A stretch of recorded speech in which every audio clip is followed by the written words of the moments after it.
Guys, sisimulan na natin linisan yung paa ng manok. Ayan po. Lagyan natin siya ng mainit na tubig. Ganyan po yung turo sa amin ni Papa, ni Mama nung araw. Lagyan ng mainit na tubig para mabilis matanggal ang kanyang balat. Lagyan natin ito ng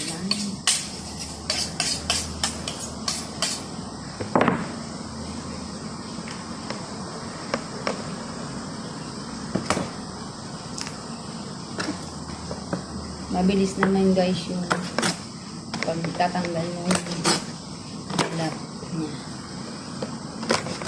Ganyan lang po ang paggagawa ng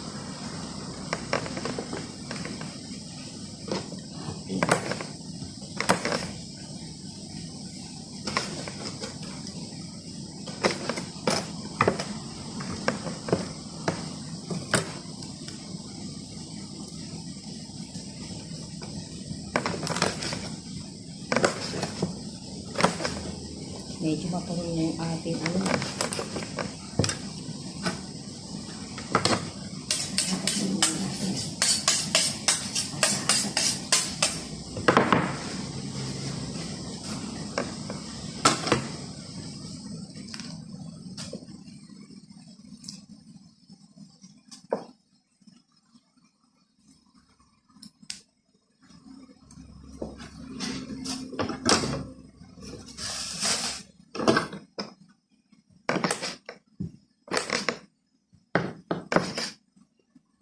ayan lang to guys. Tapos, ipiprepare lang natin ito mamaya. Tapos mamaya, gagawin na natin siya.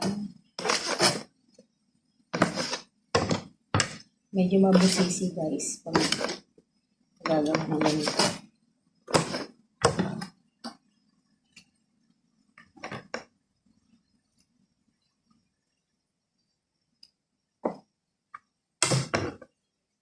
Siyempre, kailangan natin linisan dito.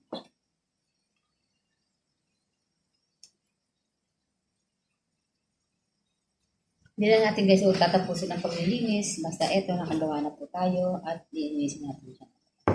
Bye! Hi guys! Eto na po, hindi ko na sa inyo pinakita ang aking ginawa paano niluto. Ayan, ito po ang ating masabaw na lugaw. Siyempre lalagyan din siya natin ng sili.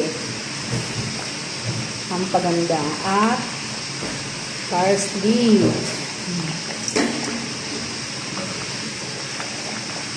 Meron din pala akong itlog dito na nilaga. Mamaya ako naman siyang ilagay. Ayan, hindi ba ang sarap? Pwede na ba ako magluto sa Pilipinas ng lugaw? Masarap sana ito kung may dugo. Pag umuwi ako sa Pilipinas, ito ginagawa ko, nalagyan ko ng dugo. Buhusan natin itong sili. Masarap ito. Yung iba kasi, hindi na nila sinasama sa may pero ako, sinama ko na lang. Ganun din naman yun.